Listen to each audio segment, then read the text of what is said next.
Bruce, you must have something really good too. Of course I do. It's Bruce Danielson, and I guess I'm here to entertain you too. Good evening, everyone. Welcome to our Tuesday, October 6th, Sioux Falls City Council meeting. Thank you for joining us in person, and for those of you joining online, welcome to you as well. We'll go ahead and get started by reading our roll, please. Councilmember Sale. Starr. Here. Brecky. Here. Erickson. Here. Jensen. Here. Kiley. Here. Neitzer. Here. Selberg. Here. All right, before our invocation, I just want to welcome the Scouts. It's Pack 208. Thanks for being here, everyone. So if they get up and leave midway through the meeting, we will totally understand. So welcome to you, boys and girls. We will also ask Jerry Fogg to stand and join us. Jerry is with the Yankton Sioux Tribe. Jerry's going to give our invocation tonight. It's not our typical invocation from up here. He has a little bit of a ceremony that he's going to do for us, and it's always a neat experience. So, Jerry, thanks for being here. Thank you, Mayor. Thank you, Council, for having me. Should we rise, Jerry? No. This is this. Stay seated? Okay. A long time ago, the chief had a plan. When he had a council meeting, he held a ceremony. And the ceremony took so long, half the people with grievances would go home. So then, but I won't make it that long. Take as long as you want, Jerry. In the order of our sacred directions and such, we always offer tobacco that people come from those directions. So I will give a small detail of those directions. We always start with the west. We offer tobacco, which is the color black, where the storms come from. Then we turn to the north. We offer tobacco, which is the color red of our blood and the sacred pipestone of our people. Then we offer tobacco to the east, where the sun rises, that brings life to everything on Mother Earth. And then last but not least, we offer tobacco to the south, which is white, which all of us go to, all our ancestors are, all our spirits go. We offer tobacco to Takashima, the sky, where the Great Spirit dwells. We offer tobacco to Mother Earth that sustains us in many different ways. And we offer tobacco to ourselves for having the honor to be here. We have a ceremony where we burn sage.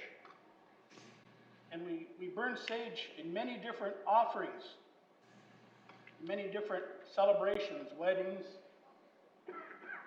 funerals, accomplishments, and ceremonies.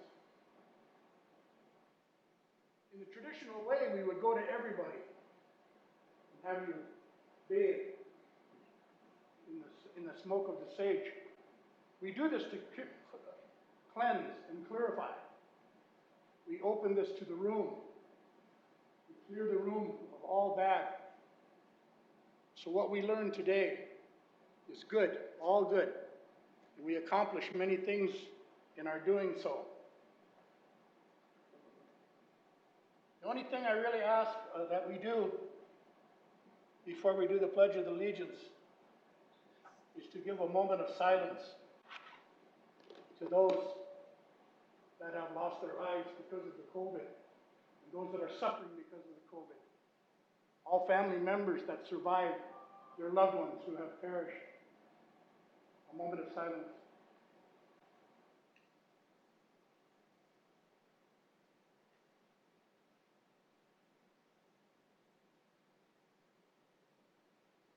Oh, Mitako Yase. Pidamahe. Thank you very much. Thank you, Jerry. Appreciate that. I'd ask everyone to stand now for our Pledge of Allegiance, please. I pledge allegiance to the flag of the United States of America and to the republic for which it stands, one nation, under God, indivisible, with liberty and justice for all.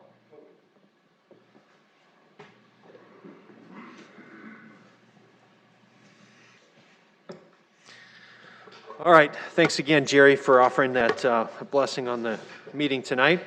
We'll go ahead and move on to our first item, item 4, which is our consent agenda. Look for any changes or a motion to that. Move approval. Second, Nitzert. All right, motion by Selberg, seconded by Nitzert to approve that. Any discussion on that, council? All right, hearing none, we'll take a vote on that, please. Councilmember Starr. Yes. Brecky. Yes. Erickson. Yes. Jensen. Yes. Kylie. Yes. Nitzert. Yes. Selberg. All right, that passes 7-0. We'll move on to our next item, 25, which is our regular agenda. Move to approve Erickson. Second, Brecky. All right, motion by Erickson and seconded by Brecky to approve our regular agenda. Any discussion on that, council? All right, hearing none, we'll take a vote on that, please. Councilmember Starr. Yes. Brecky. Yes. Erickson. Yes. Jensen. Yes. Kylie. Yes. Nitzert. Yes. Selberg. Yes. All right, that passes 7-0. We're now at the general public input portion of tonight's agenda. And as a reminder, input during this portion will last no more than 3 minutes per person, and in total last no more than 30 minutes. During general public input, the public is welcome to speak on any topic that does not appear later on the agenda. For regular agenda items following general public input, comments are limited to 3 minutes unless the item is being presented for final adoption, in which case public input is limited to 5 minutes. For all regular agenda items, comments are limited to the agenda item under consideration only. So at this time, I'd like to invite anyone forward who has comments for general public input. Tom, please note our time is 7:06. Good evening. Morning, Mayor, Council. I'm Brett Cruz. I don't know, like 2 weeks ago, I said I talked about a new baseball field for Sioux Falls or whatever. I was just wondering if you heard of it or whatever before. I don't know. It'd bring in, like 5 years from now, like if we built the new stadium, we could get the College World Series here and stuff, and get new jobs for people around Sioux Falls or the area. Yeah. And then my second is with the virus. I'm like, it's a virus. It's not like, if you wear a mask, that's all right, but also, if you don't wear a mask, it helps get rid of the virus. Because you have good people with good, healthy bodies, wearing masks or whatever, exercise. And if they wear masks, then that's like you're helping the virus to spread. And if you don't wear masks, hopefully you're helping like your body not to get the virus or get sick. Yeah, that's about it. Thanks, Brett. All right, Good to thank see you, man. Council. Anyone else for general public input tonight? Good evening. Mayor, councilors, I'm John Cunningham. I have, there was an accusation that I was unable to respond to at the ethics hearing, and that accusation was that I brought DC politics to Sioux Falls. It may sound at the time like just another silly statement, but the councilor was half right. DC politics is currently finding conspiracies everywhere. Deep state, COVID conspiracy, etc. And the council invented a conspiracy with no facts to support it. By now, we all know it was bogus. The counselor they assumed I was conspiring with did not even contact me until after the first case was dismissed. She had no hand in generating this complaint, and all contacts were normal constituent service. The conspiracy, legal, political motivation accusation was based on a total absence of facts. That is DC politics alive and well in Sioux Falls. DC politics conspiracy theories are the current rage, and the council invented a political conspiracy without any factual basis. In current DC politics, we see numerous false statements daily, over 20,000 in just the last few years. And when the statements conflict with known facts, they claim they have alternative facts. The council accused me of filing a frivolous complaint alleging a violation. The ethics ordinance defines a violation as accepting a gift of travel from an organization that could reasonably be expected to try to influence the counselor. All this was true, and a group of citizens who actually know what they're talking about, who spent many hours collecting and analyzing and discussing evidence, declared as a matter of fact that it is not frivolous. And yet, that was the statement that counselor totally made that up. He has alternative facts. Yes, DC politics has been brought to Sioux Falls. Childish name-calling is currently an art form in certain circles in DC politics. Lion Texas Ted, Creepy Joe, etc.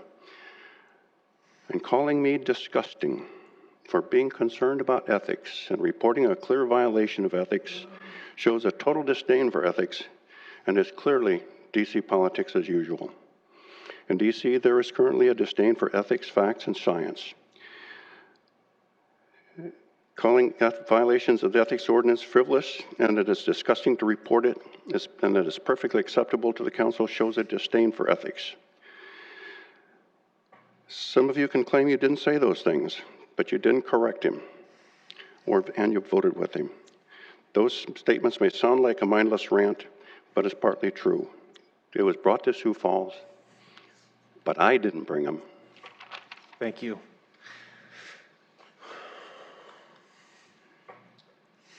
Good evening.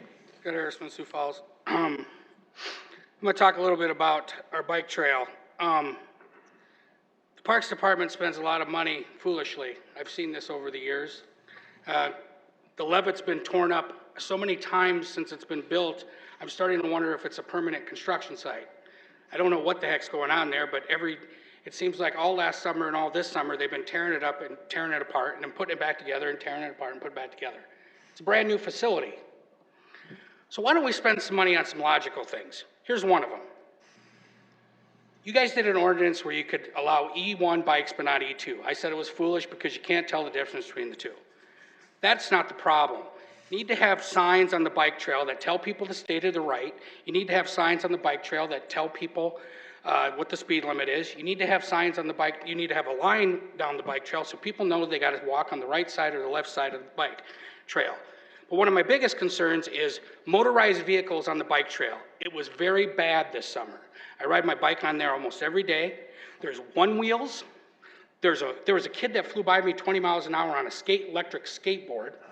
There's a lady has this trike thing, but it's motorized because she's doing like 25 miles an hour. I don't understand why we can't put up signage that says no motorized vehicles. In other words, skateboards, one wheels, electric upright scooters. I've seen it all, and it's dangerous. One of the main reasons it's dangerous is because it's not just for us bicyclists who are doing it close to the same speed as them, but people with strollers, walking their dogs, walking, elderly, etc. I'm not sure why the police patrol the bike trail because I don't know if they're busting any of these people. Maybe they are, I don't know. I'd like to see some statistics on it. But I think one of the best ways to stop it is to put up signage at least every half mile that says no motorized vehicles, electric, etc., state of the right, paint a line down the center of the trail. Some of the bigger cities that I've been to with bike trails, one of the things that they do, I think this is up in Minneapolis around Lake Calhoun, but I can't quite remember. There's a walking trail and there's a bike trail. So anybody who's on rollerblades, bicycles, man-powered scooters, they're on that side. There's a special trail for walkers and joggers. That would be a good idea. Instead of blowing money tearing up the Levitt 20 or 60 times over the past 2 years, maybe we should spend a little money on signage. And I don't know if a lot of people know this, but the city has its own sign department. They don't buy signs from people. They have their own sign department that makes these kinds of signs. It would be very minimal. So, just something to consider. Thank you. Anyone else this evening for general public input?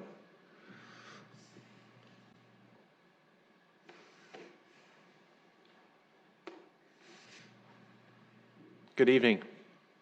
Greetings. I'm David Zokaitis, and I'm here to talk about what I talked about this morning at the Ethics Advisory Board.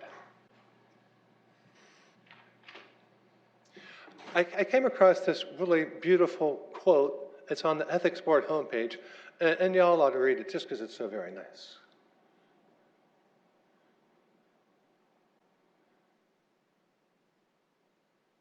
All right, good to have that kind of stuff on the city's website. So I heard that there's a common practice of city officials receiving gifts of paid travel, and I'd just like to know how many times that occurred. But what I've heard so far is that it's such a common problem that it's not a problem. And that kind of rubs me the wrong way. So my request is that all these gifts of paid travel be identified so that we can have more confidence in government. City Council is not much interested in that. South Dakota Department of Criminal Investigation isn't much interested in that. And neither is the Ethics Board, which is what they voted on this morning. Just not interested. Apparently, it's not a problem.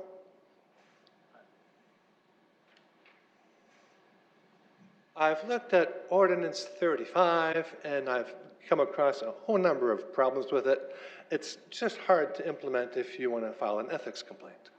I found another problem recently, and that is that these two sections that I quoted there are very similar indeed, and it'd be nice to get them merged together so that people don't cite the wrong section, and so that the ordinance is easier to interpret and easier to enforce. One more slide coming. We should try to enjoy nature, and I found a little guy who was doing just that. He was taking a little break. He let me take his picture, so I thought everybody might enjoy that. And if we could enjoy nature a little bit more, maybe we'd be a little less upset about everything else. So, good evening, everybody. All right, thank you. Anyone else this evening for general public input? Come on up, sir. Good evening. Good evening, Mayor, Council, George Hahn, lifelong resident. The last 3 or 4 years, we've had massive construction of roadways, repairs, overlays, new bridges, all over the community. Hundreds and hundreds of millions of dollars are spent on this. We're doing this 8 hours a day, 5 days a week. I've worked in 40 states in construction around the United States, and I've seen 24/7 construction work on major intersections. One major 4-way cloverleaf, 8 lanes each way into Jersey, I watched that being done in 35 days. Here it might take 2 years. We've got a noise ordinance, so I am to understand from some current and past members of the council, that says we can't do noisy construction work within 500 feet of a residence. Well, there probably are some that are close to 41st in Minnesota or 41st and Western or places like that. But this is not a nursing home. This is a growing community that has massive infrastructure that needs repair and maintenance regularly. The amount of money, the amount of time wasted by citizens navigating through this, plugging up arterial roadways on a regular basis, causing a waste of gasoline, forget the time, let's talk about road rage. It's bad for the mental health of our community. We need to get into the 21st century with respect to doing road work 24/7. If it costs a little more, my attitude is, so what? We're a growing community. The commerce that would foster and the lack of business shutdowns it would eliminate is massive. Folks, we've been growing up for 50 years now, since around 1970, and there are still those in our community who think we live in Mayberry. I'm sorry, folks, we don't live in Mayberry anymore. Thank you. Thank you. Anyone else tonight?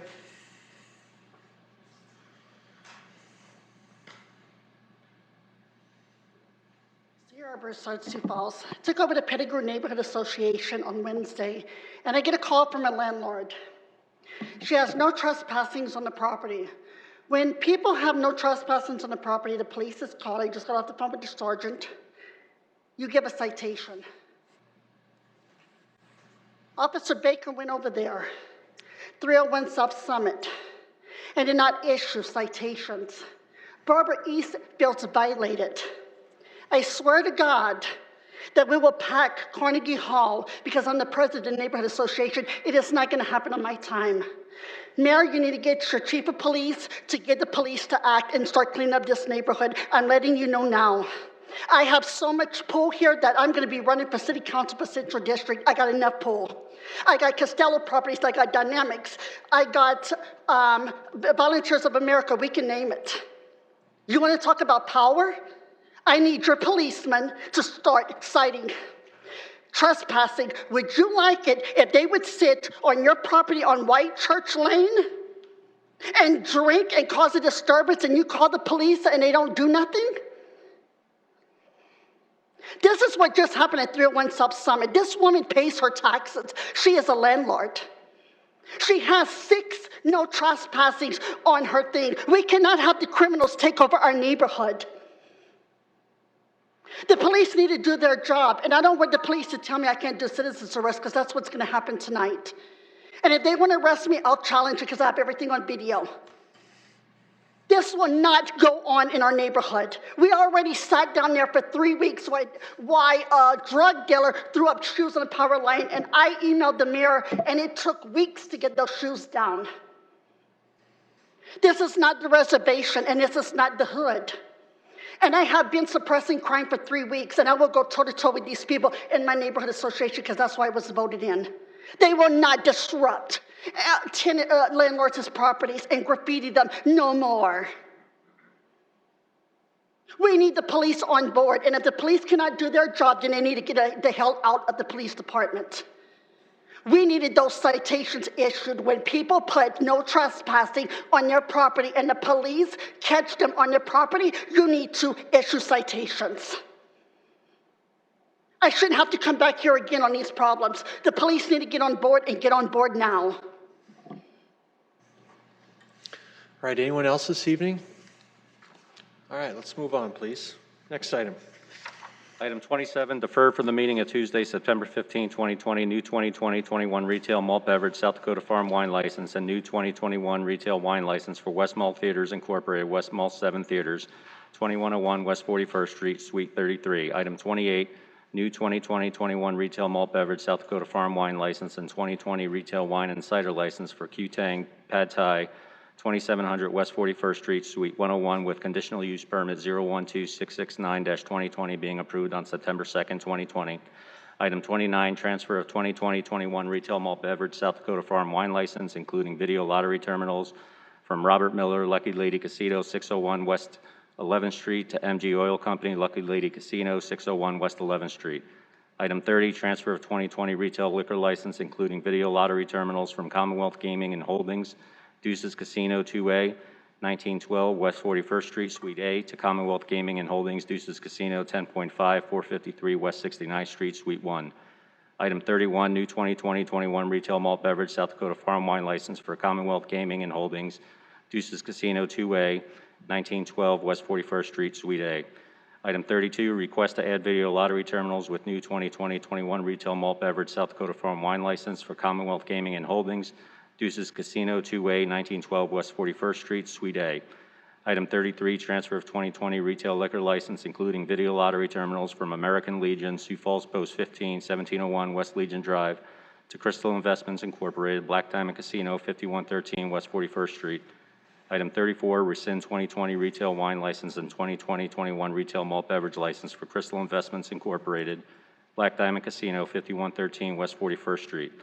And item 35, special one-day liquor licenses for T-Slide Incorporated, JJ's Wine, Spirits, and Cigars to be operated at the Sanford Event Barn, 2510 East 54th Street North, for weddings on October 10th and 17th, 2020. Hi, Jamie. Good evening, Jamie Palmer with Licensing. I am here to answer any questions that you have on items 27 through 35. All right, thank you, Jamie.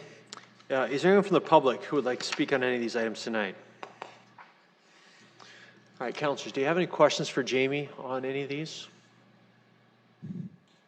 Counselor Neitzer, go ahead. I don't have a question. I would just like to disclose I had a conversation by phone with the West Mall 7 ownership, and they went over their security management plan, and we discussed kind of each item in detail. I don't think it really got beyond what was in the plan and how that would look. and their discussions about they would have dedicated matinee times or times in which it would be an alcohol-free, because there would be family movies, of course, and some people that would prefer that. And I think that was probably about the extent of it, but it was, and the plan is attached.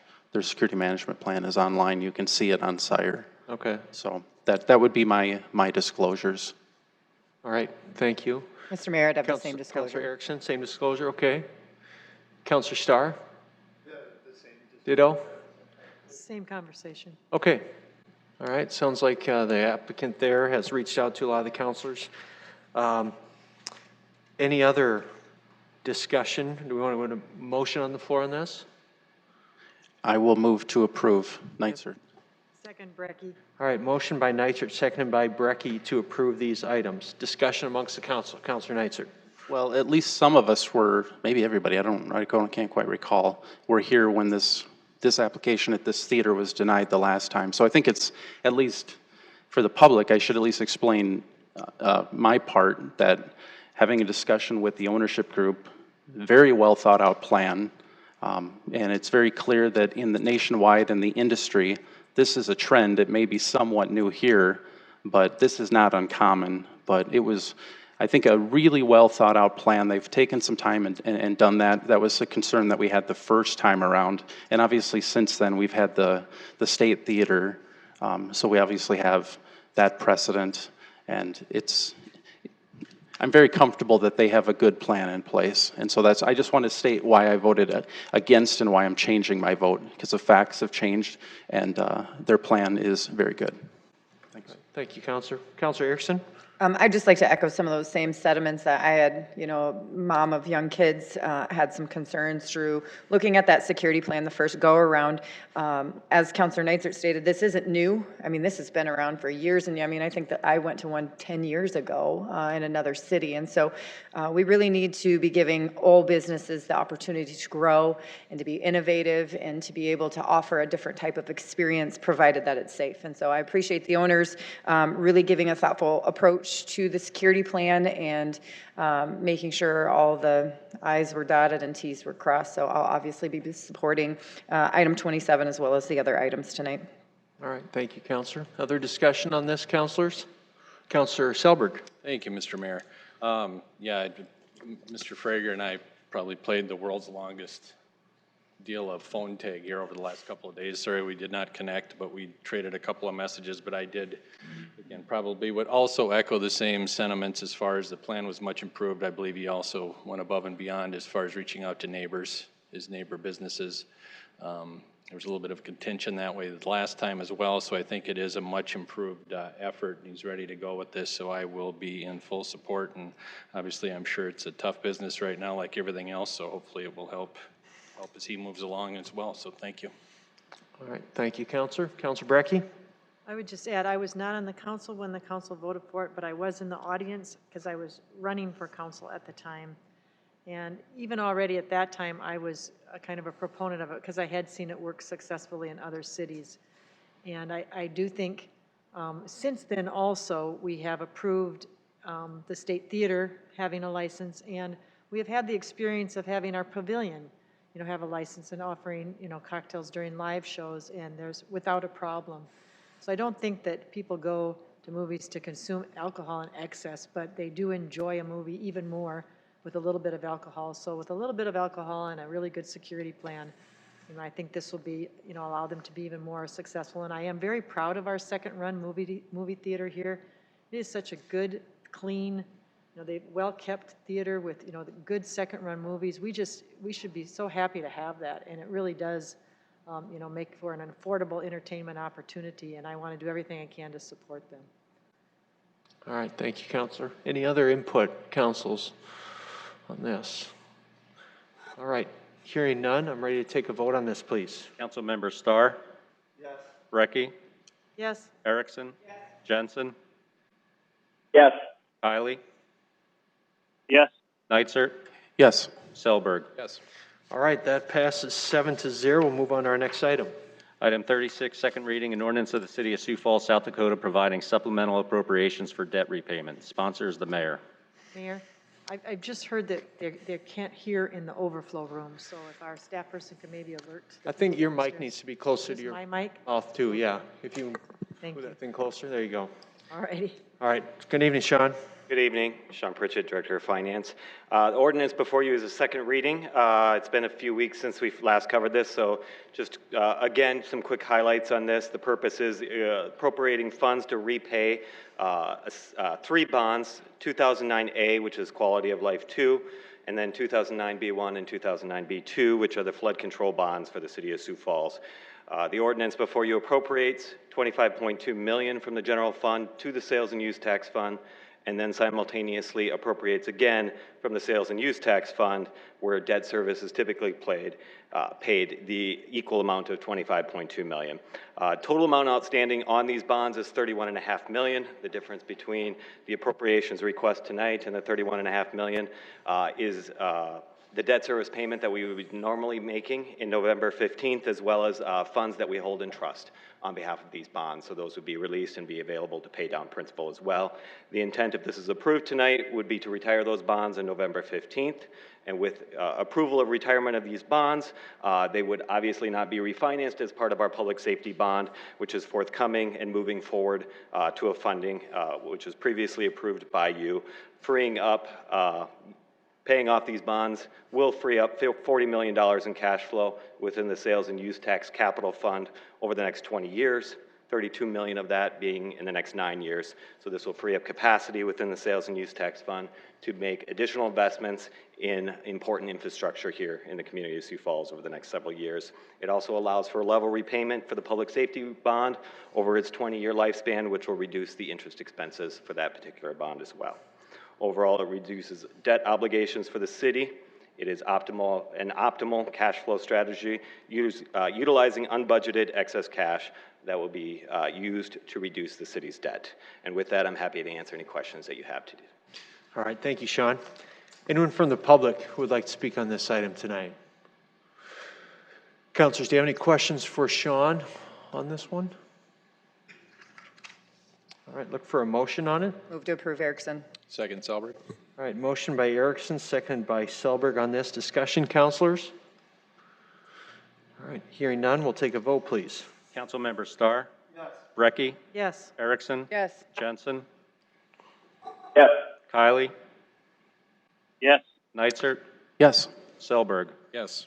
All right, that passes 7-0. Item 37. Item 37, second reading, an ordinance of the City of Sioux Falls, South Dakota, rezoning property located north of 1510 West 51st Street from the unzoned district to the I-1 Light Industrial District number 12686-2020, and amending the official zoning map of the City of Sioux Falls. The Planning Commission recommends approval 5-0. Private applicant, Connolly Properties, LLC. Good evening, Jason. Good evening, Mayor, City Council. Jason Bieber representing Planning and Development Services. This is an application in the owner's Connolly Properties. It's located north of 51st Street between Western and Minnesota Avenue. It's about 0.41 acres in size. The purpose of this rezoning is the Culligan Water Systems is looking at adding an additional parking lot to their building. Thanks, Jason. Anyone from the public want to speak on this one tonight? All right, councilors, you got any questions for Jason on this item? Move approval. Second. All right, motion by Selberg, seconded by Neitzer to approve this item. Discussion amongst the council here. Hearing none, let's take a vote. Tom? Councilmember Starr? Yes. Brecky? Yes. Erickson? Jensen? Yes. Kylie? Yes. Neitzer? Yes. Selberg? Yes. That passes 7-0. Item 38, please. Item 38, second reading, an ordinance of the City of Sioux Falls, South Dakota, rezoning a portion of property located at 7301 South Cliff Avenue from the C3 Commercial Community District to the RA2 Apartment Residential Moderate Density and RD2 Townhome Residential Suburban Districts, number 12685-2020, and amending the official zoning map of the City of Sioux Falls. The Planning Commission recommends approval 6-0 with the following conditions. 1, the RD2 zone only allowed AD1 or AD2 forms. 2, in the RD2 zone, a minimum 5-foot berm along west property line abutting Tract 1 of South Cliff Grassland Addition. 3, in the RD2 zone, coniferous and deciduous trees required at a rate of at least 22.59 landscaping units per 100 feet of fraction thereof. along west property line abutting Tract 1 of South Cliff Grassland Addition. Private applicant is Joel Engel. The applicant here is C. Lemmy Companies, the owner is South Grasslands LLC. It's located at the southwest corner of East 77th Street and South Cliff Avenue. It's about 6.13 acres in size. The original plan is the applicant was looking at constructing 4 three-story, 32-unit apartment buildings on the lot. The applicant did work with the neighbors. They also developed a lot of the homes in the Grand Prairie area. And they changed their plan. They're proposing to build a 1-story, 30-unit apartment building and then 2 3-story, 32-unit apartment buildings on the east side of the lot. And then they're looking to transition to 5 fourplexes along the west side of the lot. And that would provide that good transition to those existing single-family homes in the neighborhood. We did have a lot of concerns from the neighbors, as I indicated at first reading, with drainage. It's adjacent to the city's detention pond on the south, so that should be pretty straightforward. There was also concerns on traffic on 77th Street. As we know, that's a major collector street that's supposed to handle significant traffic. And this typically going from a large commercial property to an apartment complex would actually reduce the number of trips by about 5 times. Another thing is the signal at 77th and Cliff is programmed into the 2021 budget and should be constructed by August of 2021, which should take a lot of that apartment traffic east to the intersection on Cliff Avenue to go north back into the city, into downtown. All right, thank you, Jason. Anyone from the public here to speak on this one tonight?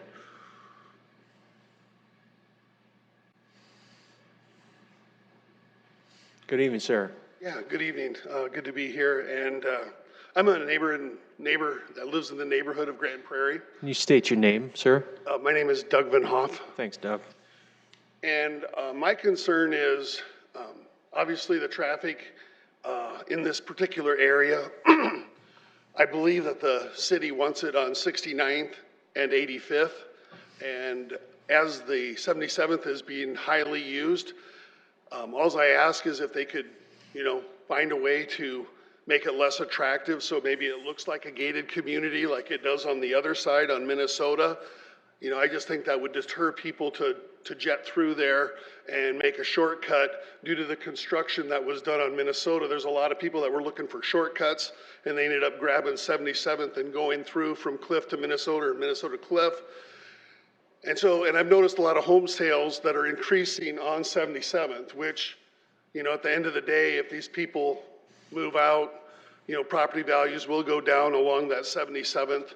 And I think at the end of the day, if there's a way to some way deter traffic to cut in through that neighborhood, I think it would be beneficial for everybody. That way the project can go through and the neighborhood, won't have 50-mile-an-hour traffic, where kids are playing right next to the street.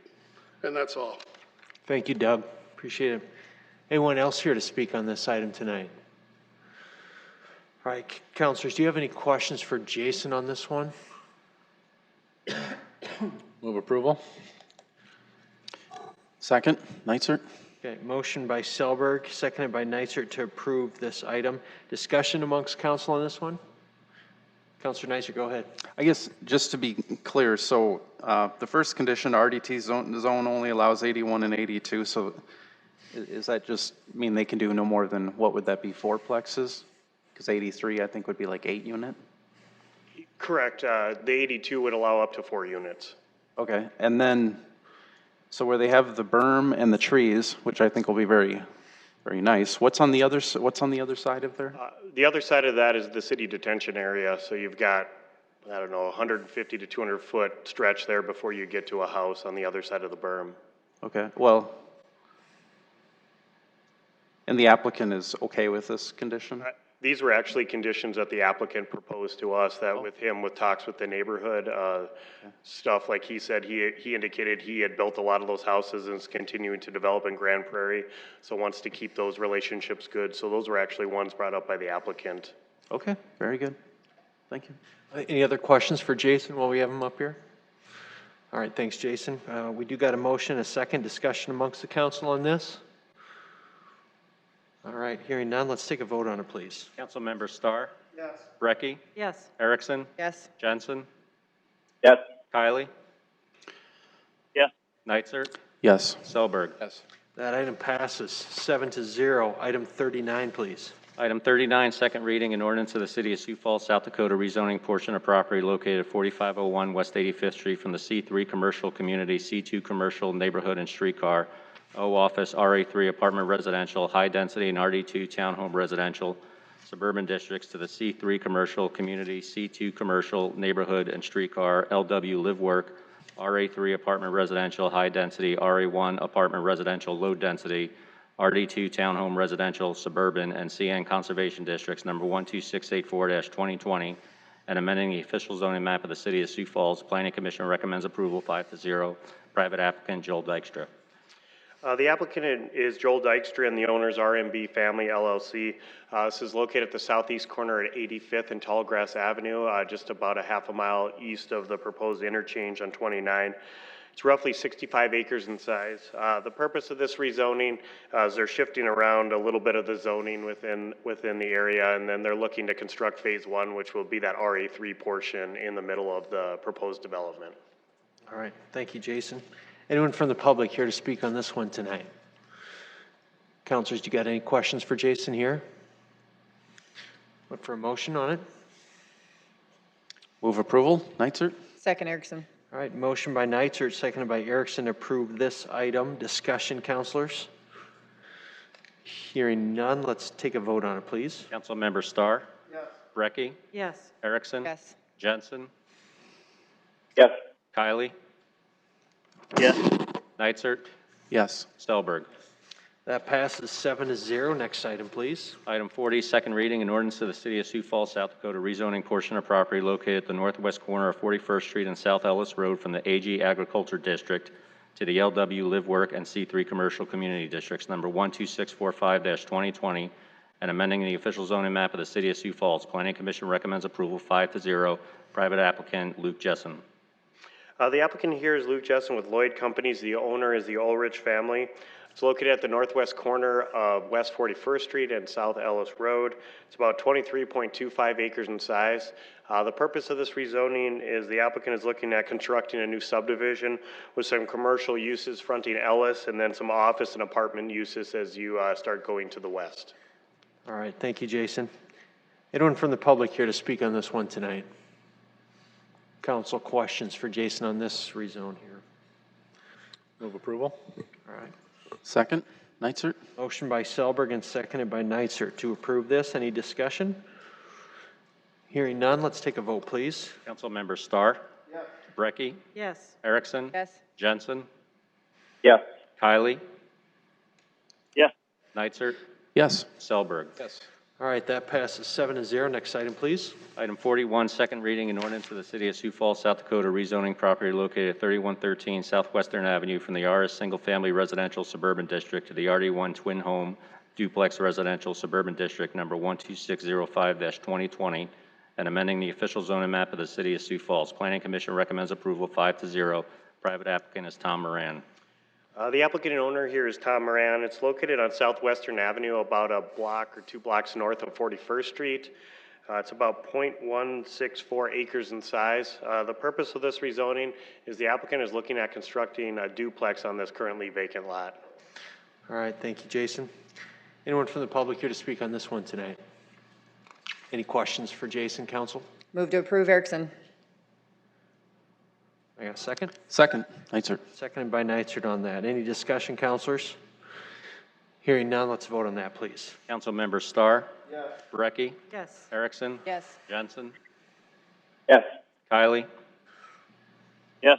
Neitzer, Yes. Selberg. Yes. All right, that passes 7-0. Item 42.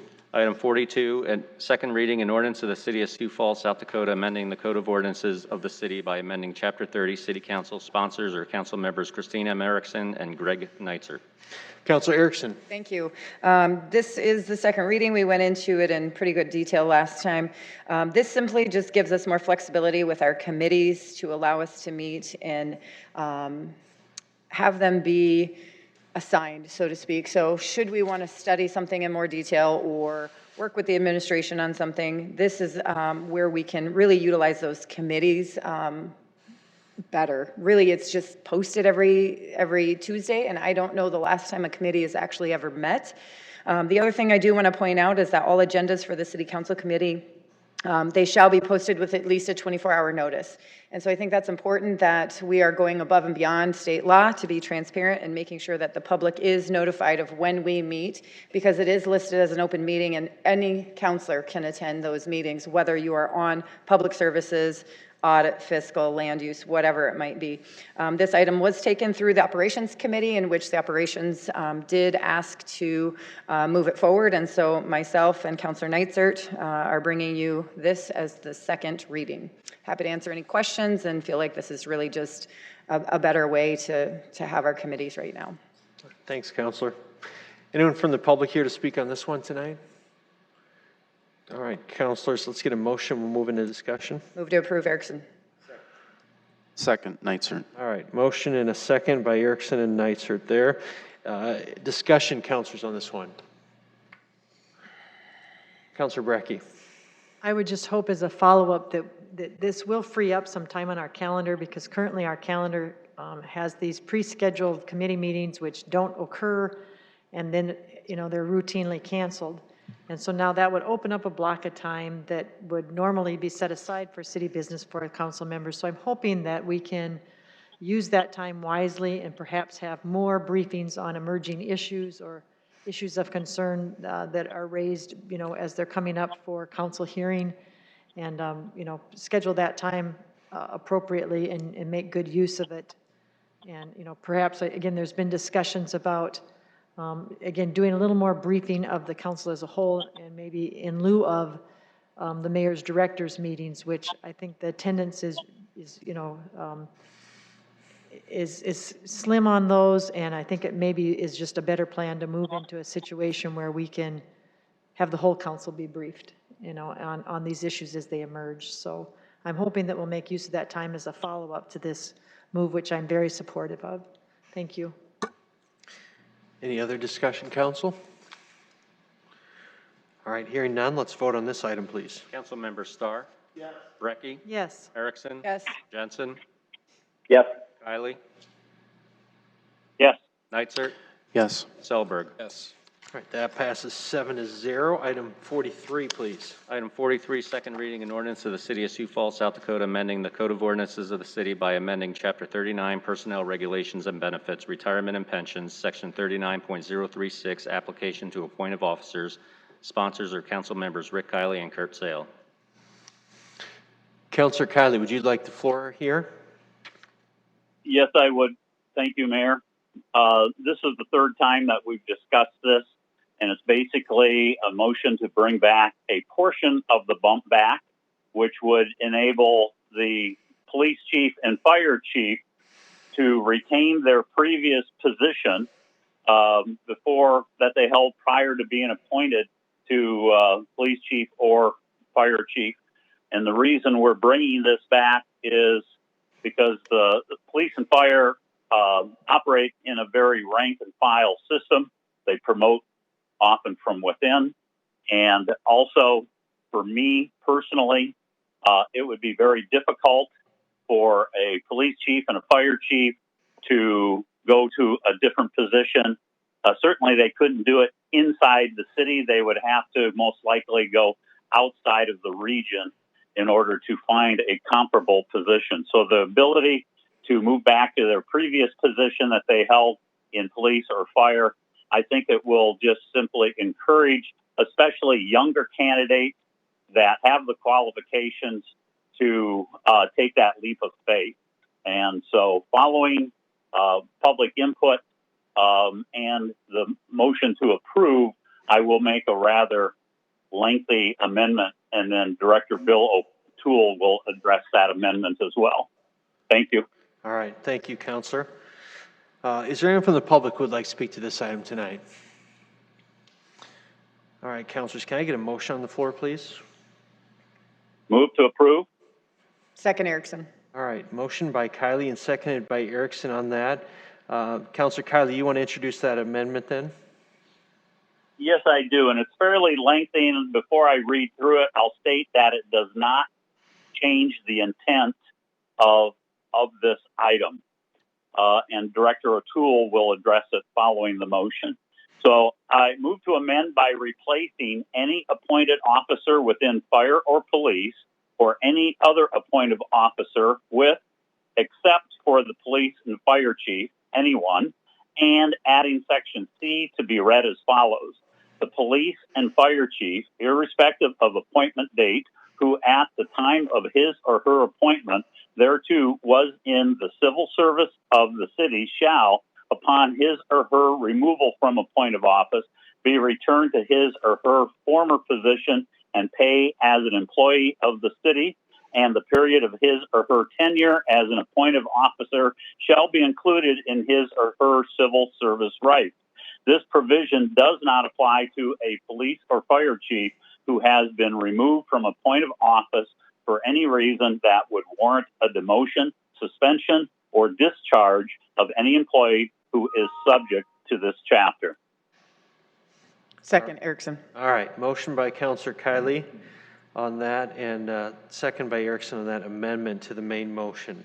Let's go ahead and speak to that. Yeah, Bill, hi. Good evening, Bill O'Toole, Human Resources. Again, as Counselor Kylie just stated, there is no change in terms of what is being accomplished. When I first read the initial proposal and what we were trying to accomplish, I was just a little concerned about some of the clarity and thought we could offer a friendly amendment, if you will, to get to the same point so that in the future, when there's new HR directors, new council members, there can be absolutely no equivocation about what the intent is. So that's the nature and the reason for the suggestion. Thank you, Bill. All right, any questions for Bill before we vote on the amendment there? All right, let's go ahead and take a vote then on the amendment. Councilmember Starr? Yes. Brecky? Yes. Erickson? Yes. Jensen? Yes. Kylie? Yes. Neitzer? Yes. Selberg? Yes. All right, the amendment passes 7-0, so we're back to the main motion as amended. Any other discussion on the main motion now as amended? All right, hearing none, let's take a vote on that then. Council members Brecky? Yes. Correction. Council member Starr? Yes. Brecky? Yes. Erickson? Yes. Jensen? Yes. Kylie? Yes. Neitzer? Yes. Selberg? Yes. All right, that passes 7-0. We'll move on to item 44, please. Item 44, first reading, an ordinance of the City of Sioux Falls, South Dakota, authorizing the city to enter into a note and loan agreement modification with the South Dakota Housing Development Authority for the purpose of rehabilitating rental housing properties. Recommendation is to set a date of second reading for Tuesday, October 13th, 2020. It sponsors the mayor. Good evening. Good evening. Matt Cerny with the Planning and Development Services Housing Division. So this is an amendment to our original loan agreement with the South Dakota Housing Development Authority to receive an additional $100,000 to our rental rehab revolving loan fund. The original 0% interest loan was for $500,000. The Housing Division will match another $100,000 of our own funds for a new total revolving loan fund of $700,000. All right, thank you, Matt. Anyone from the public here to speak on this item tonight? Councilors, do you have any questions for Matt in housing on this one? Move approval. Second, Erickson. All right, motion by Selberg, seconded by Erickson. Any discussion, council, on this? Again, this is to set a date of second reading for Tuesday, October 13 on it. All right, hearing none, let's take a vote on that, please. Council member Starr? Yes. Brecky? Yes. Erickson? Yes. Jensen? Yes. Kylie? Yes. Neitzer? Yes. Selberg? Yes. That passes 7-0. We'll move on to item 45, please. Item 45, first reading, an ordinance of the City of Sioux Falls, South Dakota, providing supplemental appropriations. The recommendation is set a date of second reading for Tuesday, October 13th, 2020. Sponsors the mayor. Hi, Sean. Good evening again. Sean Pritchard, Director of Finance. Before you is a variety of supplemental appropriations for the 2020 budget. We did cover these in some length at our previous informational presentation on the August monthly financials. but do want to reiterate some of these on the first reading for you to refresh them and to also give an opportunity to ask any questions that you might have in regard to these. Many of them are primarily related to grants that we have received in 2020 that were not previously expected. Several of these are COVID-related additional funds that were available through various federal legislation that was appropriated by Congress. There are three types of requests that are coming forward with you tonight. The first is a capital program request. The second is the OSEP or equipment requests. And then there are operating requests as well. The CIP and OSEP requests will require a resolution amending the capital program as well, and that will come next week along with the second reading. We do have a couple of department directors here tonight. Director Cotter is here, as well as Police Chief Burns, who could speak on a couple of the items as well, but I'll cover them initially, and then if there are specific questions that I can't answer for you, I'll refer to them. The first set of appropriation request is $113,500 for the police department. This relates to two grants that have been received by police this year. $71,000 came from COVID grants or the Coronavirus Emergency Supplemental Funding. The second grant is $42,500, and these came through JAG grants. The items that are identified to acquire as a result of these funds are trailer-mounted message boards, steel barricade system, drone tether system, portable lighting system, tactical robot, and a night vision device. The second request is a $79,500 appropriation for the Department of Health. These are also COVID-related grants. Two pieces of equipment would be acquired with the use of these funds. The first, a mobile medical van, which would be used for COVID testing, medical outreach programs, and vaccination events. This is essential mobile small exam area with a small lab to be included. The second piece of equipment would be a transport van, which would be used for delivery of COVID care packages to vulnerable populations, and outreach and care and coordination with appointment transportation for our Ryan White population, those that we are serving with HIV. The next set of appropriations, this is actually a transfer from the concrete pavement restoration of $130,000, and this would be utilized to acquire for highways and streets brine system. We talked about this as part of the budget. As we see an increase in salt prices, it is more important than ever that we find a solution to reduce our salt quantities. The brine system will help us reduce salt quantity and also allow the road surfaces to return to normal faster, allowing for safer road travel. The brine system utilizes a mixture that will reduce the salt utilization on the roads. This was piloted last year, looking for full implementation this year. The acquisition of the equipment now will allow us to be able to initiate this system for this current upcoming year for snow removal. The last one for highways and streets for equipment, this is for the Water Reclamation Enterprise Fund, is a water reclamation Vector truck. So the sewer collection team strives to collect sanitary sewer systems on a 3-year rotation. Being on a 3-year rotation, we've been able to keep sewer backups in the city main lines at a minimum. The Water Reclamation Division sanitary sewer team currently owns 3 vacuum trucks, jet trucks, to achieve this tasks. The 3 trucks combined average annually to clean approximately 1.4 million feet of sanitary sewer lines. This equates to 265 miles that are cleaned annually. The city currently has over 900 miles of sanitary sewer lines, and we are adding approximately 15 to 20 per year. This past year, our crews had to work about 8 weeks, 12 hours a day, 6 days a week to catch up with production due to the fact that we didn't have enough both employees as well as another Vector truck. The time frame for ordering this truck and receiving it is about 15 to 18 months, which is why the request is being made this year in order to accelerate this. This is paid for by user fees within the Water Reclamation Enterprise Fund. The next request, we're moving into the capital program requests and out of the equipment request. So the first one is in October, a $1.2 million supplement This is for our housing division. They secured a FEMA grant to allow them to purchase additional homes in the Roselatta area. As you are already probably aware, we designate about $500,000 a year within our capital program for this specific purpose. This grant allowed them to acquire additional homes in the current year. For the $1.2 million, they will be able to acquire an additional 7 homes. They are highlighted in a dark green, they are in the yes, they are in the light green here on the map that is in front of you. The dark green homes are the ones that we have already acquired. The salmon colored homes, those are in appraisal and contemplated for 2021. The second item on the capital program, there's 2 of these, and these are related to highways and streets. They combine total $4.035 million.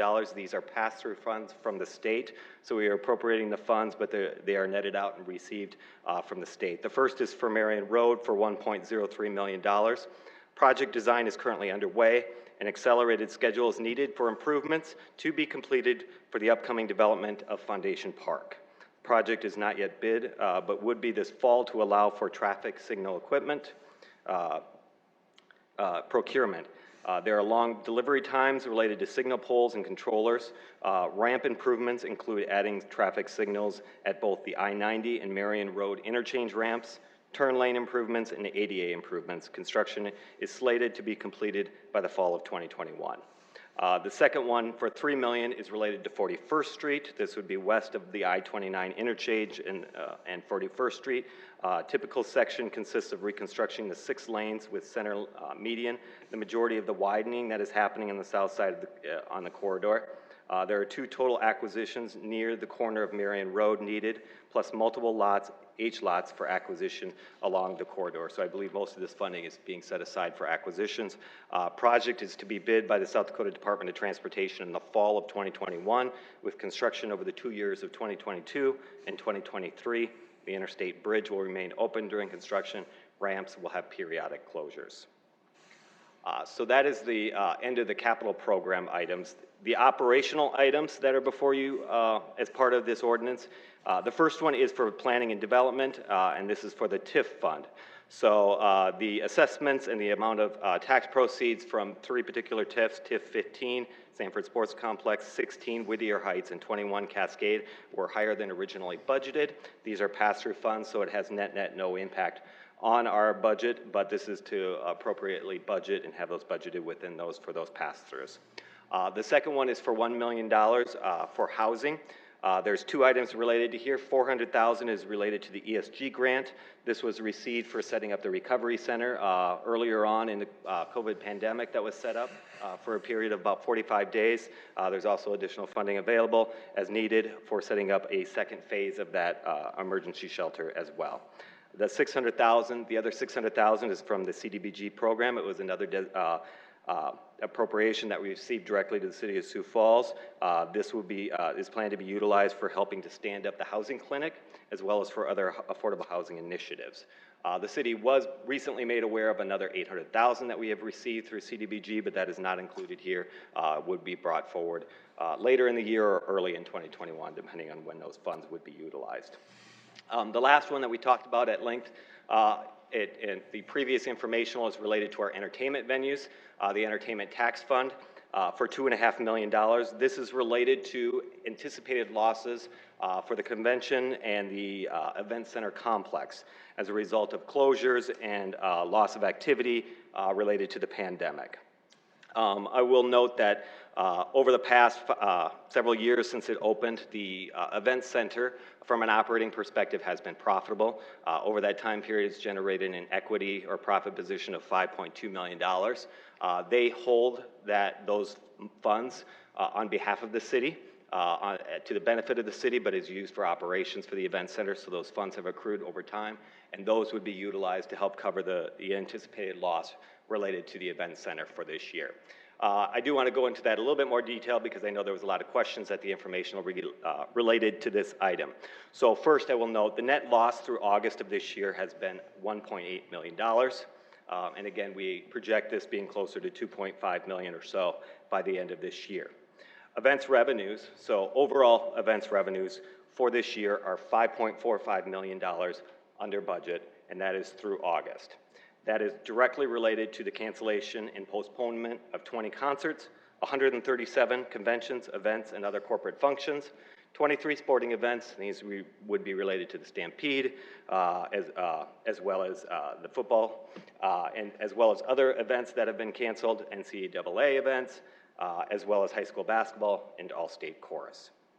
A majority of that reduced events revenue, so the $5.4 million that has been reduced, is primarily driven by ancillary revenues down about $2.3 million. This is food and beverage, ticket and facilities fees. Service income is down about $1.4 million. That's incorporated into that number. Most of that is offset by reduced expenses on the servicing side, which I'll talk about in here in a bit. And then also a loss of about $1.4 million in advertising, luxury box, and club seat fees related to having to defer some of those during the period when there was no activities occurring within the Premier Center.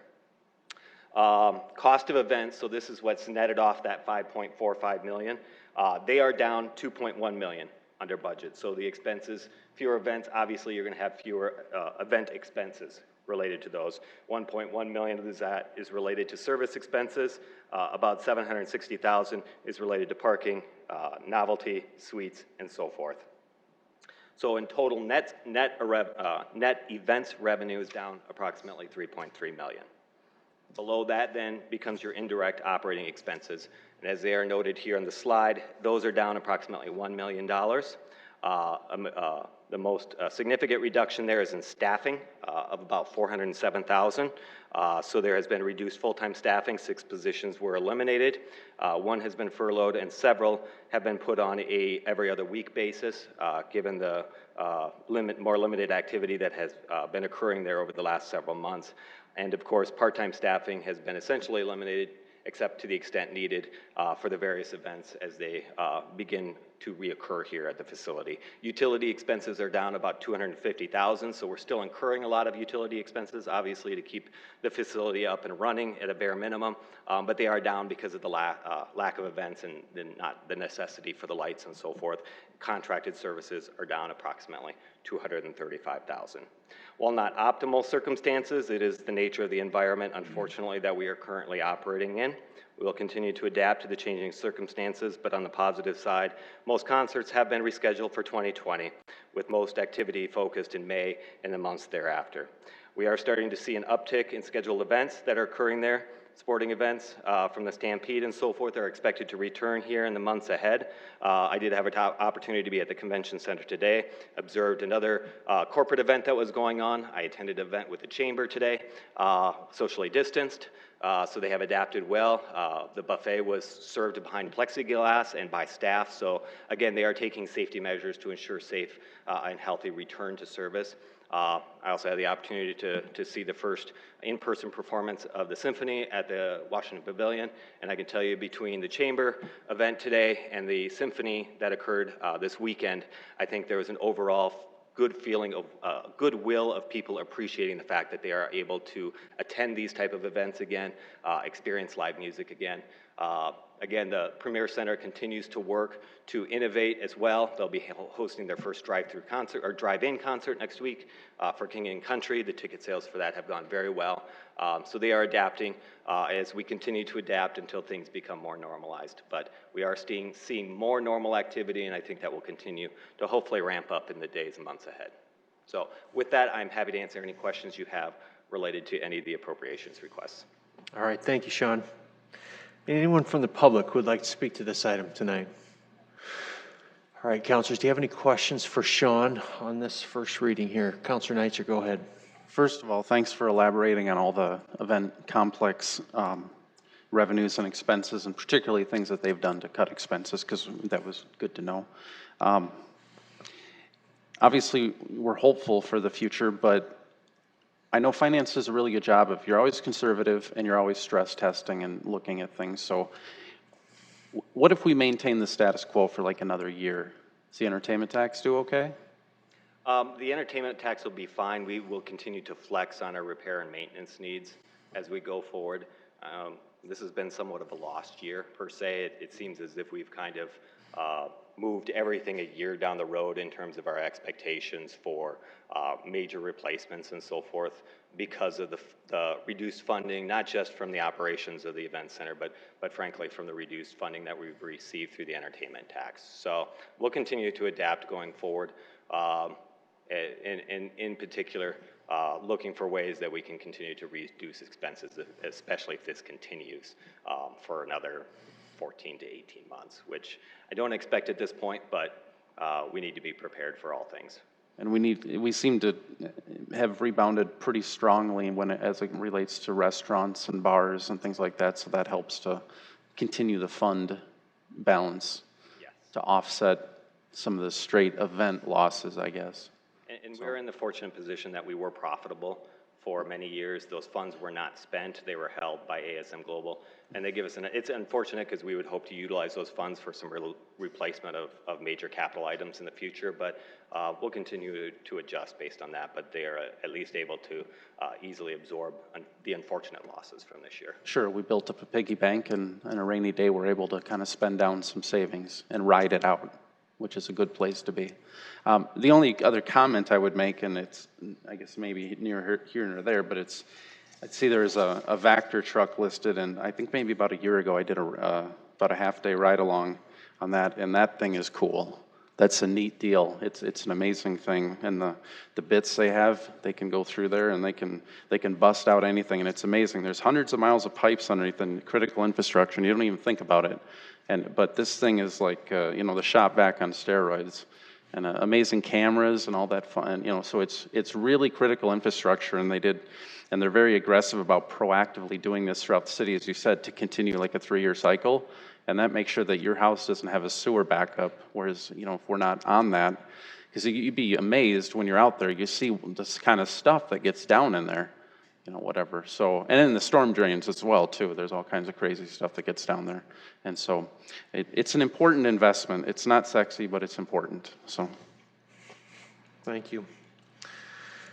All right, councilors, any other questions for Sean? I'll move to set the second reading for Tuesday, October 13th.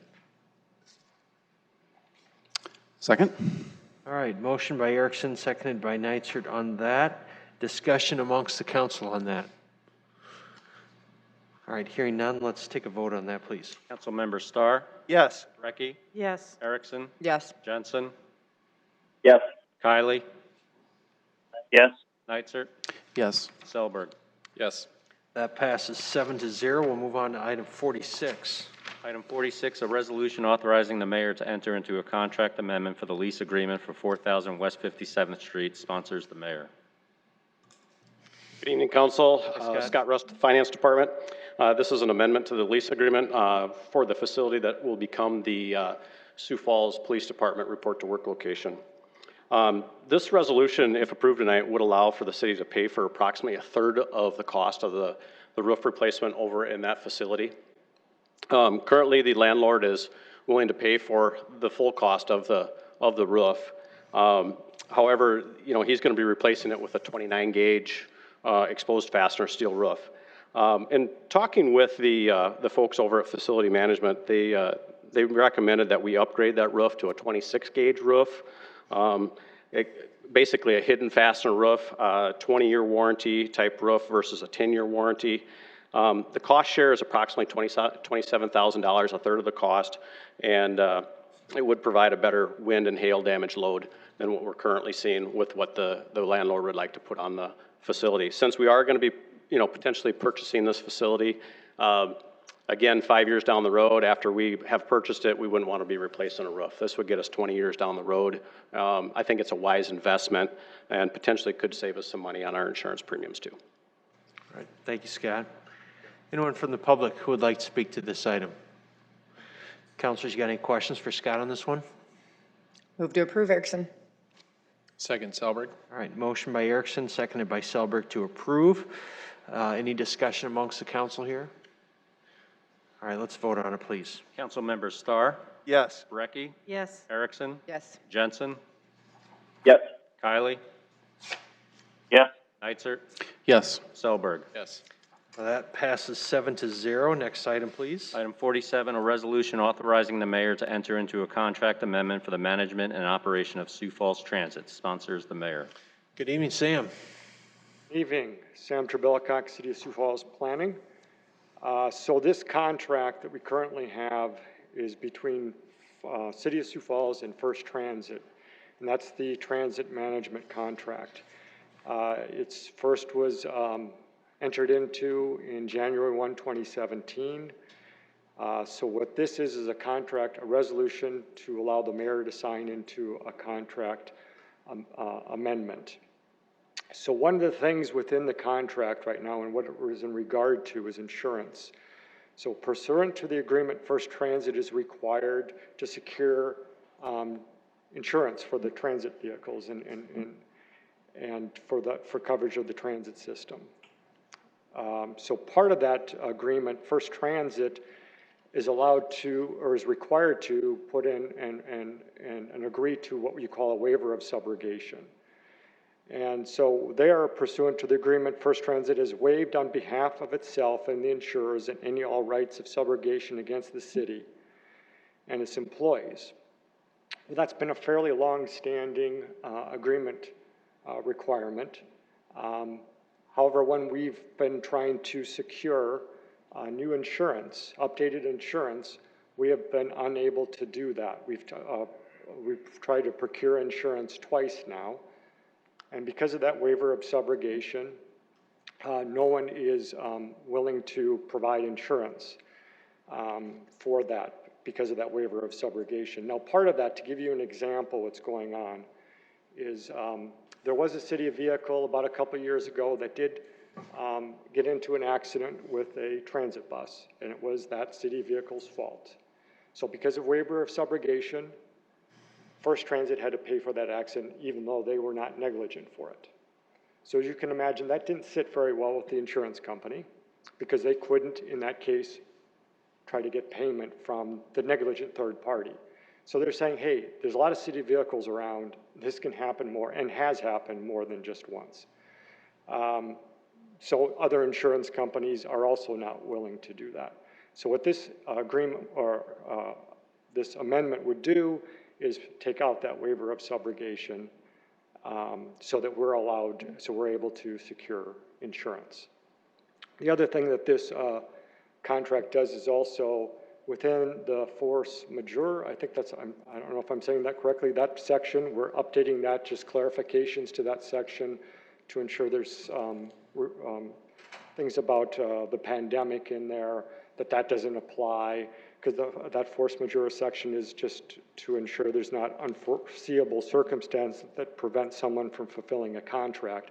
We didn't want the pandemic to be thought of as something that they could not fulfill some of those contract requirements. So those are the two things in the amendment of the contract. I would take any questions that you have.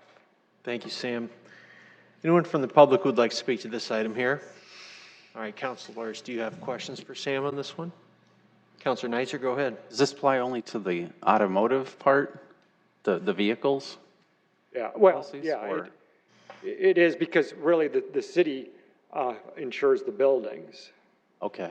You know, because all these are city, and this is what gets really interesting, of course, with this is that typically, if city employees were driving the city transit vehicles, it would be city insurance, it would be under the pool. But because the city, because it's First Transit employees or Surrey Metro employees, now we have to secure our own insurance because the pool won't cover it. So now you got this, and that's why the waiver of subrogation was there to begin with, because the city was like, well, we don't want the city to pay for something that's already city, but now they won't insure us for that kind of situation, so it becomes more difficult then.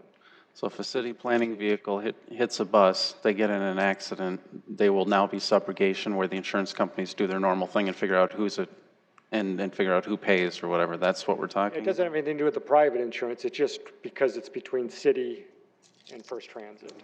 That's the only thing it really applies to. Yep. Okay. Other questions for Sam on this? Look for a motion on it. Move to approve. Second, All right. Neitzer. Motion by Brecky, seconded by Neitzer to approve this item. Discussion, councilors? All right, let's take a vote on it, please. Councilmember Starr. Brecky. Yes. Erickson. Yes. Jensen. Yes. Kylie. Yes. Neitzer. Yes. Selberg. Yes. All right, that item passes 6-0. Item 48, please. Item 48, a resolution adopting the 2020 City Council policies and procedures as amended. Sponsors, council members Christina M. Erickson and Greg Neitzer. Councilor Erickson? Thank you. I have a very brief presentation. This was presented to the Operations Committee as well as then briefed to the full council. An email was sent to the directors letting them know the potential changes as well as reviewed by our city attorney for legal inform. So I'll go through this, just a little bit of background on this. Ordinance 7511 was approved by the City Council in 2011. This co-sponsors of this ordinance was Jameson and Erpenbach, and really allowed the council to reassert itself back into the policymaking authority. It required its approval of most contracts and agreements that exceed state bid limits. Councilors often pulled these contract agreements for various reasons, anything from just simply council discussion, oftentimes vote against something, promote publicly, and share something that may be of value to the public, and really gain that positive attention to that program or activity. And then lastly, publicly ask questions from the sponsor department, who oftentimes will be here to present on those items. What this does is, this is not an ordinance. This simply is an amendment to our procedures manual and really just a standard in which we, as council members, should conduct ourselves for respecting one another, respecting the departments, as well as respecting the public's ability to know. So what it does is a 24-hour notification. Council member must notify the budget analyst within 24 hours after receiving the contracts agreement memorandum if they want the administration to speak to the item at a regular meeting. The proposal does not limit a council member's ability to pull a contract. The 24-hour notification period does not include weekends or holidays when city offices are closed. The last thing that we want is Bixler to be at our beck and call on the weekends for these potential items. I know oftentimes a lot of us do email staff and they can choose to respond or not, but for me, if I don't email right away, I know I will forget. Finance would send the contracts agreement memo to the city council. Again, this is about transparency. The budget analyst will notify each council member when he or she informs the administration that an item is being pulled. Council questions. All city council questions on a contract agreement would be routed through the budget analyst. Again, streamlining the process for the administration to kind of have that one-point contact person. I think this is really a lot of how we do it right now. However, I think it's important that anytime I pull something or someone pulls something, it's important to notify each other that we will be voting on something, so we'll be prepared. But again, I hearken back to the beginning that sometimes I know Kermit staggers.